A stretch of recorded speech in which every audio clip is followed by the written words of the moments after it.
সালাবার মালের মধ্যে তুমি বরকত দিয়া দাও আল্লাহ, সালাবার ধনের মধ্যে তুমি বরকত দিয়া দাও আল্লাহ, সালাবার সম্পদের মধ্যে তুমি বরকত দিয়া দাও। আল্লাহর নবীর দোয়ার সাথে সাথে কবুল হয়ে গেছে। সালাবা ধনী হওয়া শুরু হয়ে গেছে। সালাবার উটের মধ্যে আল্লাহ বরকত দিয়া দিছে, সালাবার বেড়ার মধ্যে আল্লাহ বরকত দিয়া দিছে, সালাবার বকরির পালের মধ্যে আল্লাহ বরকত দেওয়া শুরু করে দিয়েছে।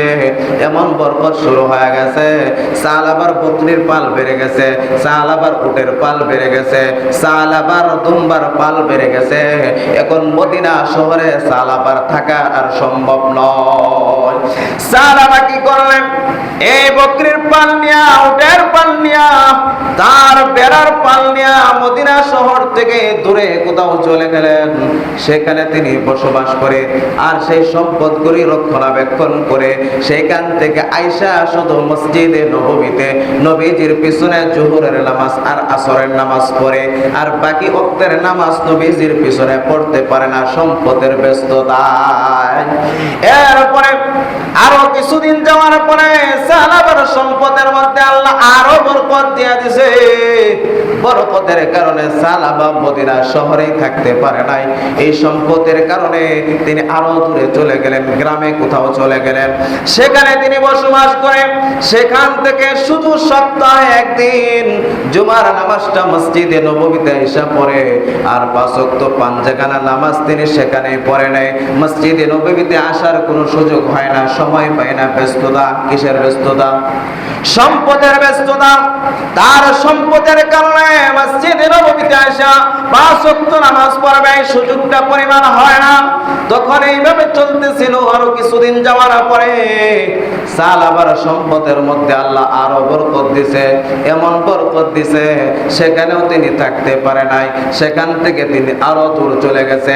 সেখান থেকে আর জুমার নামাজও আয়েশা পড়তে পারে না, আর জুমার নামাজও আসতে পারে না। তিনি সেখানে 5 ওয়াক্ত নামাজ এবং জুমার নামাজ পড়ে নাই। এইভাবে দীর্ঘদিন চলে গেল। হঠাৎ করে একদিন নবীজি জিজ্ঞাসা করলেন, ও সাহাবীরা, আমি তো সালাবারে দেখি না অনেকদিন যাবত। সাহাবীরা বলো, গো পয়গম্বর, আপনার সালাবা ধনী হয়ে গেছে, এখন সে অনেক দূরে কোথাও চলে গেছে। সেখান থেকে আয়েশা নামাজ পড়া তার কষ্ট হয়ে যায়, এই জন্য তিনি মসজিদে নববীতে আসতে পারে না। আল্লাহর নবী এই কথা শোনার পরে আফসোস করলেন, ইয়া ওয়াইহা সালাবা, ইয়া ওয়াইহা সালাবা, ইয়া ওয়াইহা সালাবা। 3 বার নবীজি আফসোস করলেন, হে সালাবার জন্য আফসোস, হে সালাবার জন্য আফসোস, সালাবার জন্য আফসোস। 3 বার নবীজি সালাবার জন্য আফসোস করলেন। এরপরে আল্লাহ তাআলা কোরআনুল কারীমের মধ্যে যাকাতের আয়াত নাযিল করেছেন, খুয মিন আমওয়ালিহিম সাদাকাতান তুতাহহিরুহুম ওয়া তুযাক্কিহিম বিহা ওয়া সাল্লি আলাইহিম ইন্না সালাতাকা সাকানুল লাহুম ওয়াল্লাহু সামিউন আলীম।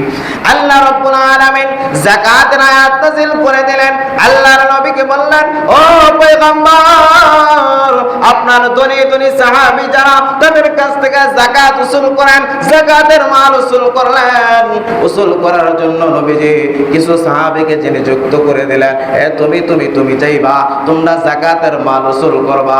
যারা যারা ধনী আছে প্রত্যেকটা ধনী সাহাবীর কাছে যায় যাকাতের মাল উসুল করবা। যাকাতের মাল উসুল করার জন্য সাহাবীরা যখন চলে গেল, বনু সুলাইম গোত্রে চলে গেলেন। বনু সুলাইম গোত্রের কাছে যাওয়ার পরে সেই বনু সুলাইম গোত্রের কাছে যখন বললেন, নবীজি আমাদের কাছে পাঠাইছে যাকাতের মাল দেওয়ার জন্য, তোমার কাছে যে সমস্ত বেড়া বকরি আছে এইগুলা থেকে তুমি যাকাত দাও। যখন তিনি যাকাতের কথা বললেন, সাহাবীরা বলার সাথে সাথে তিনি বললেন, ঠিক আছে, আমার পালের মধ্যে যেটা উৎকৃষ্ট সর্বশ্রেষ্ঠ সেটা তোমরা আল্লাহর রাস্তায় নিয়ে যাও। জোরে বল সুবহানাল্লাহ। বনু সুলাইম গোত্রের লোক উৎকৃষ্ট যেটা সম্পদ, উৎকৃষ্ট উটটা দিয়া দিতে চায়, কিন্তু সাহাবীরা বললেন, না না, যেটা উৎকৃষ্ট সেটা নবীজি নিষেধ করছেন নেওয়ার জন্য, সেটা নেওয়া যাবে না। হিসাব করে তোমার মাল থেকে যে পরিমাণ যাকাত আসে আমরা সেই পরিমাণে নেব, 100টাও বেশি নেব না, কম নেব না। নবীজির কাছ থেকে যেভাবে আমাদেরকে নবীজি পাতলাইয়া দিয়েছে আমরা সেইভাবে নিব। হিসাব করে সেইভাবেই যাকাত আনলেন। আনার পরে যখন সাহাবার কাছে আসলেন, সাহাবার কাছে এসে বললেন, সাহাবা আল্লাহর নবী তোমার সম্পদের যাকাত চাইছে। সাহাবা কিসের যাকাত? এটা তো মুসলমানদের অমুসলিমদের কাছ থেকে নবীজি কর উড়াইতে কইছে, ট্যাক্স উড়াইতে কইছে, এটা তো যাকাত না। আমি কেন যাকাত দিব? তোমরা অমুসলিমদের কাছে যাও, তারা ট্যাক্স হিসাবে এই দেশের ভাড়া দিবে। জোরে কোন নাউজুবিল্লাহ। যাকাত দেয় নাই, তোমরা চলে যাও, পরবর্তীতে আসো আমি দেখি। চিন্তা ভাবনা করে সাহাবীরা চলে গেলেন, অন্য বাড়িতে গেলেন। ঘোরাঘুরি করার পরে আবার যখন ফেরার পথে আসলেন, ফেরার পথে আসার পরে আবার সাহাবার কাছে গেলেন, হে সাহাবা আল্লাহর নবী আমাদেরকে পাঠাইছে, তুমি তোমার সম্পদের যাকাত দাও। তখন সাহাবা বললেন, না আমি যাকাত দিতে পারবো না, এটা একটা জুলুম, এটা হলো কর, এটা আমি দিতে পারবো না, তোমরা চলে যাও। সাহাবা যাকাত দেয় নাই। সাহাবার যাকাত না নিয়ে সাহাবীরা চলে আসলেন। সাহাবীরা আল্লাহর নবীর কাছে এসে বললেন, ওগো পয়গম্বর, এই যে যাকাতের মাল অমুক সাহাবী যাকাতের মাল দিয়েছে, কিন্তু আপনার সাহাবা যে সাহাবীর জন্য আপনি দোয়া করেছিলেন, আপনার সাহাবা নামক সাহাবীরা আপনার কথাই যাকাত দেয় নাই। জোরে বলা যাবে না নাউজুবিল্লাহ। সাহাবা যাকাত দেয় নাই। আল্লাহর নবী আবার সেই বড় মজলিসে আফসোস করলেন, ইয়া ওয়াইহা সাহাবা, ইয়া ওয়াইহা সাহাবা। সাহাবার জন্য আফসোস, সাহাবার জন্য আফসোস।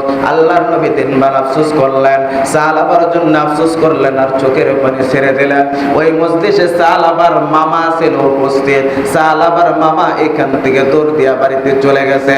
বাড়িতে যাইয়া বলে, হে বাগানা, তুমি যে যাকাত দেও নাই, তোমার যাকাত না দেওয়ার কারণে আল্লাহর পয়গম্বর তোমার প্রতি অসন্তুষ্ট হয়ে গেছে। জোরে কোন নাউজুবিল্লাহ। আল্লাহর নবী অসন্তুষ্ট হয়ে গেছে। এরপরে এই সংবাদটা পাওয়ার পরে সে সাহাবা তার উটের পাল নিয়া, বেড়ার পাল নিয়া, বকরির পাল নিয়া মসজিদে নববীতে হাজির। নবীজি ফজরের নামাজের ইমামতি করে এই সময় নামাজের সালাম ফিরাইয়া দেখে মসজিদের মাঠে উট, বেড়া, বকরি বুঝাই করা। নবীজি আশ্চর্য হয়ে গেল, এটা কোত্থেকে আসলো? মনে হয় কারো যাকাতের মাল নিয়ে আসছে। তখন দেখা গেল যে এটা সাহাবা এসে বলে, পয়গম্বর আমার ভুল হয়ে গেছে, আমার মাল দিয়ে আপনি গ্রহণ করেন। তখন আল্লাহর নবী রহমতের নবী বলেন, ও সাহাবা, না না, আমি তোমার যাকাতের মাল গ্রহণ করতে পারবো না। আমার আল্লাহ তাআলা কুরআনুল কারীমের আয়াত নাযিল করে জানায়া দিয়েছে, সাহাবার যাকাত গ্রহণ করা যাবে না। জোরে বলা যাবে না নাউজুবিল্লাহ। সাহাবার যাকাত নেওয়া যাবে না, আল্লাহ নিষেধ করে দিয়েছে। তখন নবীজি সাহাবার যাকাত গ্রহণ করে নাই। সাহাবা নিরাশ হয়ে চলে গেল। আল্লাহর নবীর ইন্তেকালের পরে সেই সাহাবা খলিফাতুল হক আবু বকর সিদ্দিকের কাছে আসলেন। খলিফা আবু বকর সিদ্দিকের কাছে আয়েশা বলেন, হে আবু বকর সিদ্দিক, আমার মালের যাকাত নেন। আবু বকর সিদ্দিক বলেন, যেখানে পয়গম্বর যাকাত নেয় নাই সেখানে আমি আবু বকর যাকাত নিতে পারবো না। আবু বকর যাকাত নেয় নাই।